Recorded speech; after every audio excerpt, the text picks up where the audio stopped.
Hornets have a 545. Well, and there now. Everybody's figured them out. The mystery has been solved. On their way to a 7 seed.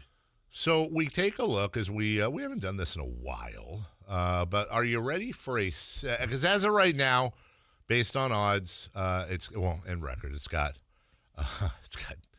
the Pacers at number 1, the Hawks, but really the Pelicans at number 2. Record. And the Sacramento Kings at number 3, which they're the worst record in the league right now. They are. All right, you doing it? Here we go. Simulated lottery right now. The Sacramento Kings drop 2 spots. And according to this mock draft, they take at number 5. Sacramento, Kingston, Flemings. Okay, now don't look at this screen yet. Did you happen to see, and don't look, who got number 1? I know you're looking for I honestly didn't, actually. Now take a look. Oh, God. The Mavs run 8 spots. And get Darren Peterson. Jesus. Peterson! There's the Jazz at 7, so that's bad news for OKC. And then OKC's pick from the Clippers ends up being Tuwande Yusufu. So. Who do the Kings get in the second round? Do they do the second round? Oh, they do. Neoclis of Dallas, shooting guard, small forward, Virginia Tech. And then JoJo, what's that at 37? JoJo Tugler? Do they have another second rounder? Apparently, they got a couple of. Oh, you mean after that? Nope, just the 2. But hey, those are 2 rather high second rounders. This is one they get from. I like JoJo Tugler's a great name. It is. JoJo Tugler with his 40th point of the night to lead the Kings to a 128. Have some fun with JoJo or the crowd. Yeah, JoJo Tugler. I know we've been there, done that for Keegan, but I'm just trying to think of something. All right. They call him JoJo Tugler. Nope. Nothing's happening. I need one. I'm sorry. I don't want to leave like that. I just need one second try. Well, goes to chalk. The Sacramento Kings stay at 3, and they take the pick, though. A.J. DeBonsa, the BYU small forward, 6'9", 19.4 years old. In this simulated lottery, they've got Cam Boozer going number 1. We got number 2 to the Atlanta Hawks, and the Bucks rise 9 spots to get Darren. God, you know, one of the top 3 picks is gonna be something stupid. It's just going to be something stupid. Well, at this rate, they have the worst record. Yeah. But yes, like Indiana would be that. Yes. Because I don't understand why their record is this bad. I don't either. They set a franchise record last night, 13th straight loss. Rick Carlisle's been on 999 wins for like weeks. Yes, he has. It's just trying to get to 1,000. And Tyrese Halliburton. Yeah, I get it. He's not there, but I mean, neither is Tatum, Horford, Porzingis, Holiday. They're 3rd in the East. Like, I can't believe Indiana's fallen this far. So I guess the question here is, does this bolster Tyrese Halliburton's MVP candidacy? Well, obviously it's important. I'm not. Well, what else are they missing? Miles Turner? That's it. Those are the 2 things. And they've played a lot of games like last night where they're right there and had a chance to win and they lose. I think unless they're purposely tanking. And I have a really hard time believing Rick Carlisle is doing that or would allow that or would be any, Look, Coach, it doesn't matter. Doug Christie's also not allowing that. No, he wants to win. He wants to win just as bad as Rick Carlisle or just as bad as Mark Daniel. But kind of like how the Clippers, I don't think the Pacers are going to be last by the end of the year. Yeah. I don't. I really don't. Because it does 6 wins. Yeah. As a matter of fact, I think the Kings and the Pelicans have the same amount of wins. It's just the Pelicans have. Do they have 1 or 2 more losses? I don't know. I don't like that. I don't like that call at all. Let me look at that just out of curiosity. The schedule strength. Well, Indiana has the 10th worst schedule remaining. So all right. Well, the Sacramento Kings, it didn't work out for them last night like we may have wanted in the win. And Doug Christie, coach, saying, got to help out with the offense a little bit. And holding them to 100 points defensively solid enough to win the game, and I have to figure out a way to help them offensively. Ball has to move. We came out in the third quarter and it wasn't it. We have to make sure that we're finding the ability to move the ball and move bodies. That means the ball has to go from one side of the floor to the other side. Guys have to cut with pace, put pressure on the defense, and just the second half was, part of it is our offense also affects our defense, and that just can't happen. We have to find that rhythm for sure. Yeah. No, I get what he's saying too, because here's the thing. Your offense cannot – okay.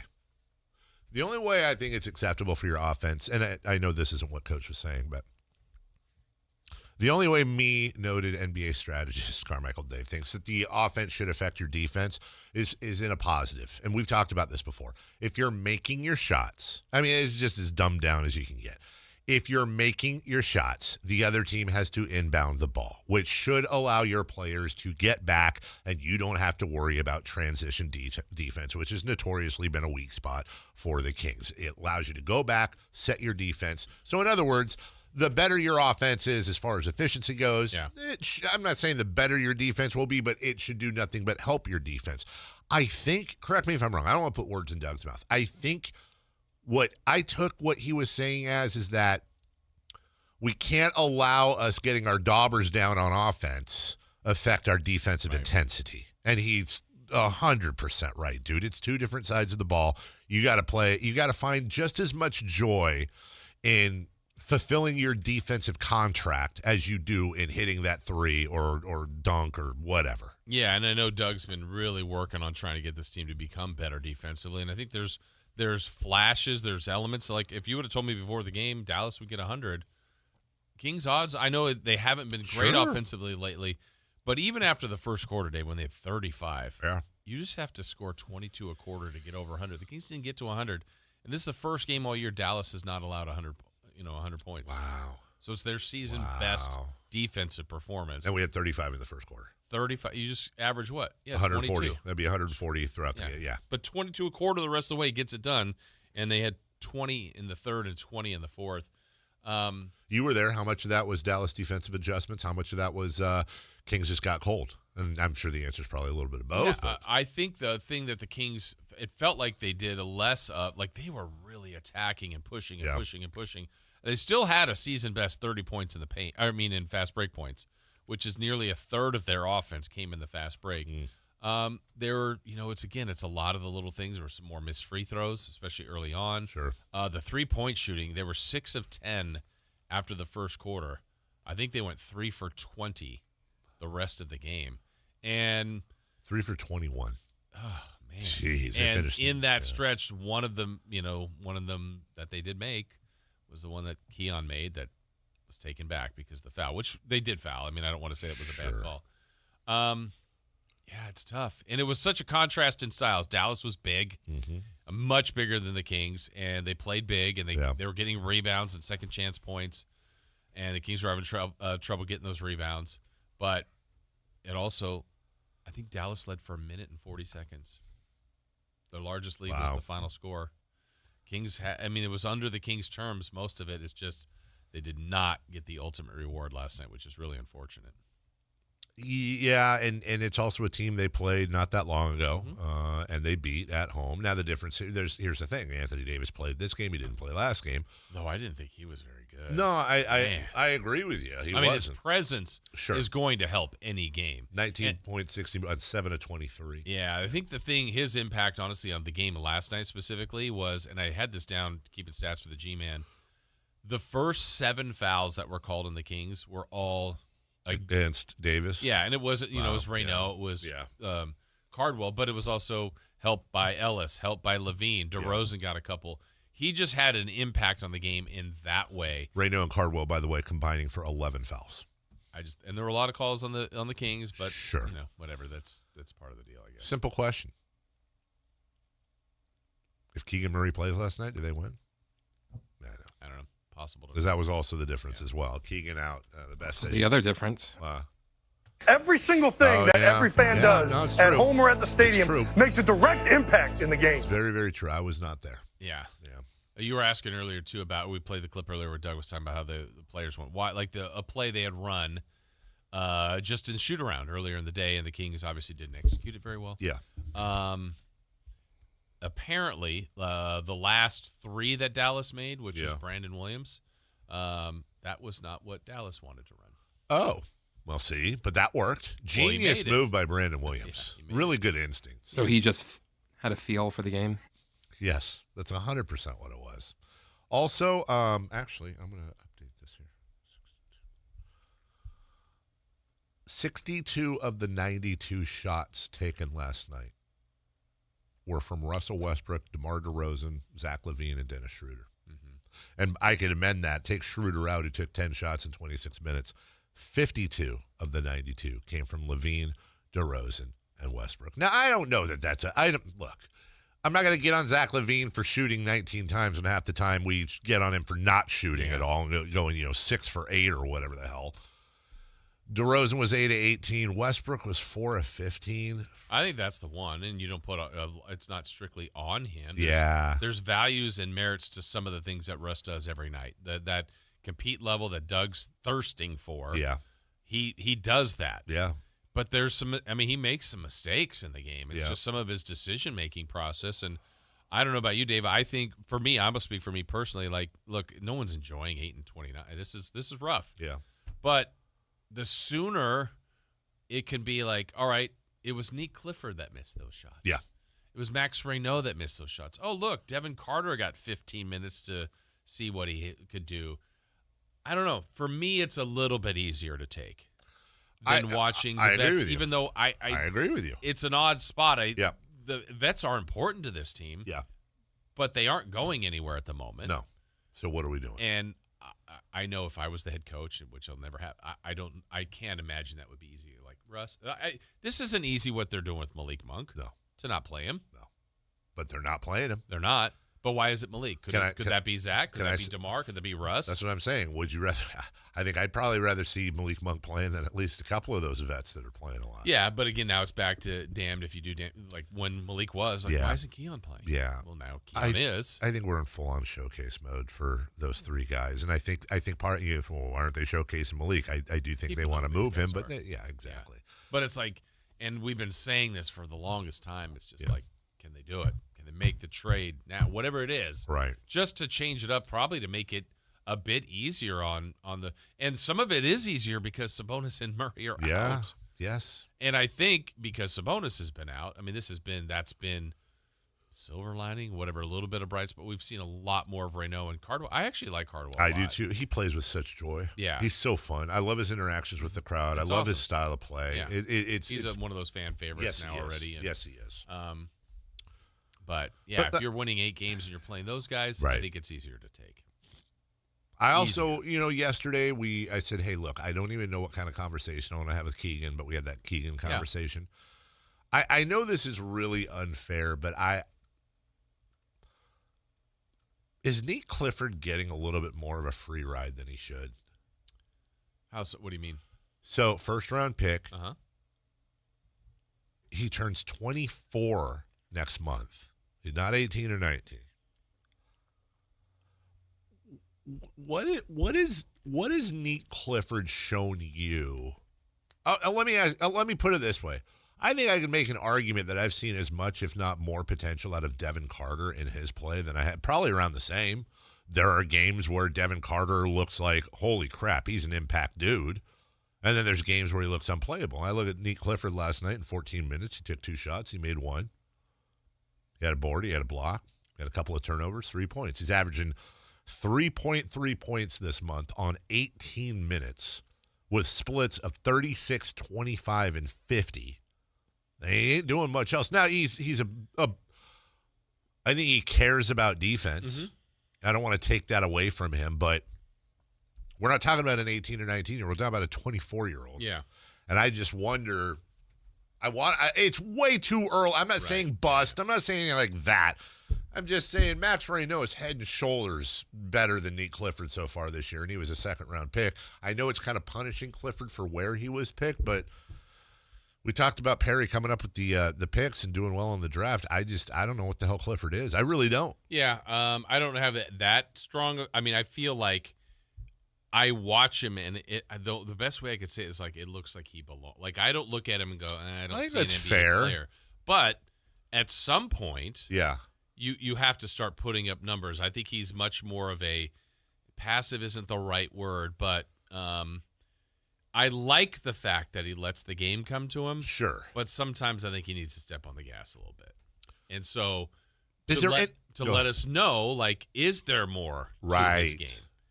Because right now it's kind of blending, and I don't know if that's out of respect or, hey, I'm new at this. It's a rookie. We got a lot of proven Hall of Fame veterans. That's fine. But, like, Raynaud has that too. He's going. He's attacking it. Raynaud's been put in more of a spot to flourish, I would say. agree with that. But I wish there were more games like, who was it recently? The Clippers, I think, that he had 18 or something. It's like, okay, that's once. Like, let's see more games like that from Nique Clifford. And I think, again, that would happen if they make some trade. Or an opportunity for that to happen would be if they made some more trades. Not to put you on the spot here, but I will. Is there anything you can tell me after half a season if I were to say, what does Nique Clifford do well? I would say what he does well is I don't think he has a lot of negatives, if that makes sense. Like, I think you could put him in a lot of positions. I think he's a good creator. I think they could probably put him as a decision maker, a ball handler a little bit more. I think he's a good defender. I think he fits in. I think he blends. But I think that's could also be then constructed as that's kind of what my negatives were. Like, I'd like to see him be a little bit more aggressive. But he hasn't been making his shots consistently by any means. I don't disagree with that. But the team is guilty of that too.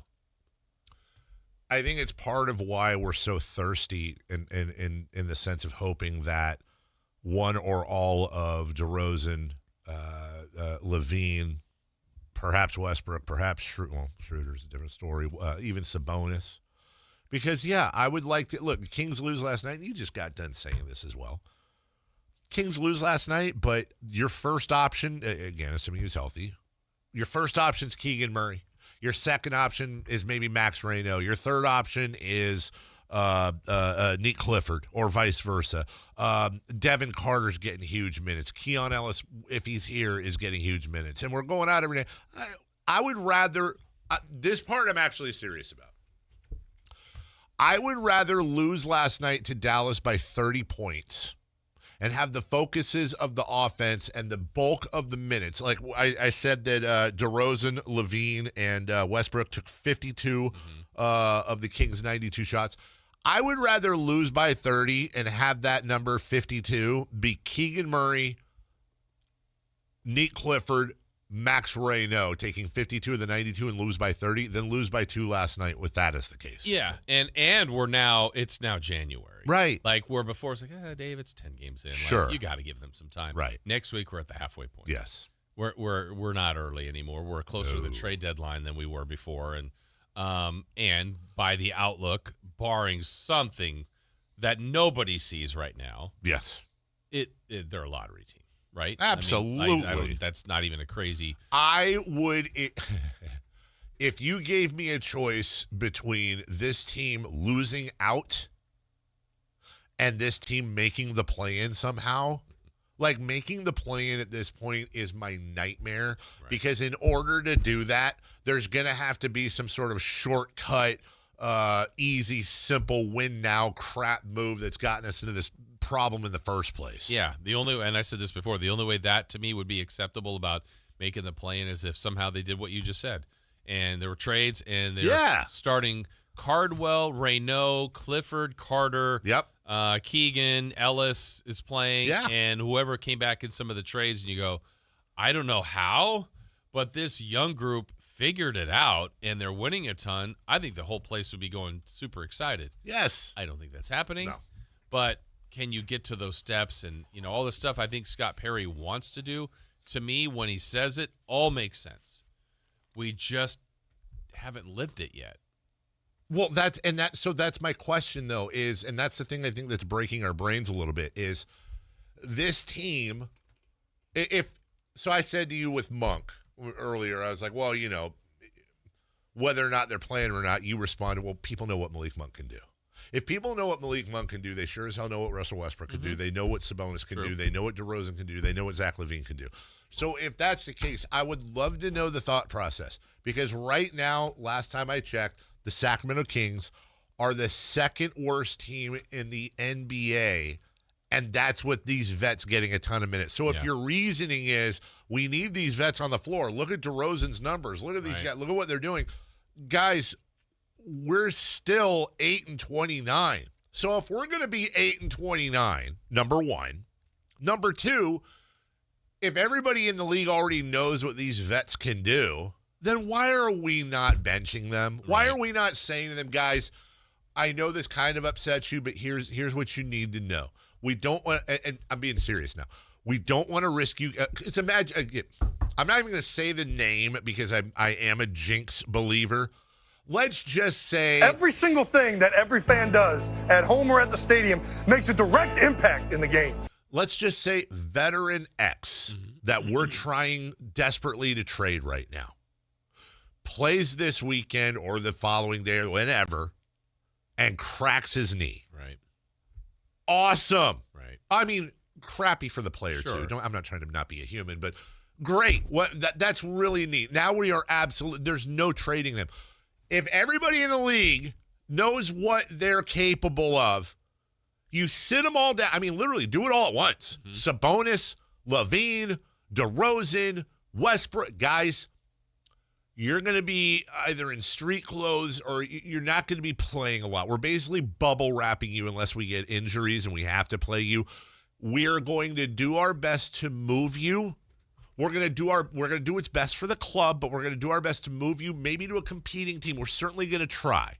We're going to do right by you. We're obviously, by the way, big picture, you're going to get $1 million checks to sit front row at Kings games, and you can eat all the popcorn you want. And we're going to we're just rolling out the youth, dude. We are rolling out the youth. Screw it. Don't care. All right, here's my pushback because I don't have the answer, obviously. Sure. You are super agent Carmichael Dave. Hey. And you have one of these veterans. We don't have to give you the name of it, but he's on the Kings.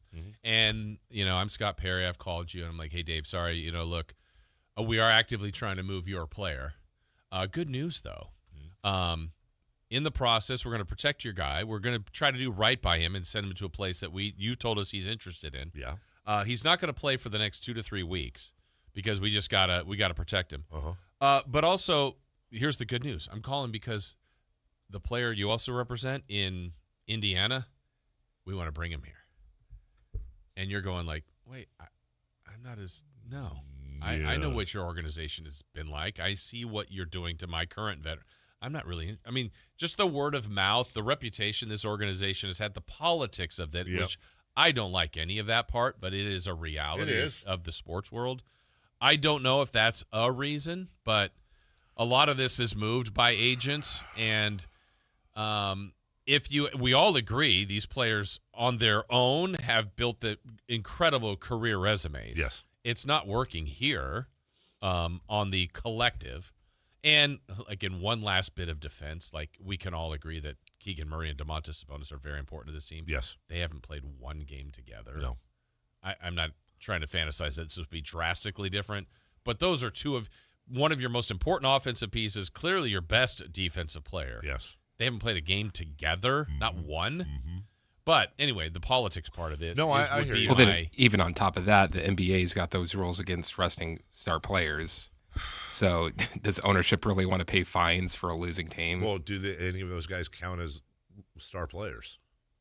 Yeah. I mean, the NBA, yes. but can the NBA really come down on the Kings if the Kings say, guys, we're trying to trade these guys and we're going with a youth movement? Yeah. Well, I'll use a player for example. I will. Like your agent, you have 5 players. Yeah. And you are Malik Monk's agent. Uh-huh. You're not happy right now. No. But the player, I'm like, hey, but we love him. We've loved him. We thank him. Right. We are trying to move him to this team, but you represent that other player they're trying to bring back. Yeah. Are you that thrilled about that? Knowing how he's gone through this. I'm not trying to be cagey. I think it depends on the player coming back. If it's a veteran player, if it's a DeRozan type, if it's somebody that needs, if it's some young guy that's out of the rotation in Portland and we're bringing him in to get minutes and to maybe be a part, I don't know. But your point is well taken. I would just say, as Super Agent Carmichael Dave, I would say this in response. I don't want any of my clients on this team. This is not a good place for any of my clients. Currently. Right today. Yeah. I don't want any of them on this team. So whether it's Russ, and again, we want to be very careful putting words in players' mouths. Mm-hmm. So I don't know this for a fact. I have a hard time imagining Sabonis, DeRozan, or Levine would not. I mean, maybe it would be like, we love the city, we love the fans. How would they not welcome a trade to a better team? Yeah. The only one I could see that maybe wouldn't would be Westbrook, because Westbrook doesn't want to be stuck on the bench. Mm-hmm. He's getting a lot of minutes here. Westbrook might be the guy that doesn't want to go anywhere. Right. I think DeRozan, Levine, and Sabonis all want to compete for titles. Yeah. Not that Russ doesn't, but I know what you mean. They're at different parts of their career. Yeah. I just don't know. If you're going to lose, I guess my boiled down point is, if you're going to lose playing the kids. Who cares? But, you're right. There are politics. We'll take a break. When we come back, 4 down territory. What should the Raiders do with their pick? What should the Raiders do with their coach? Speaking of coaches,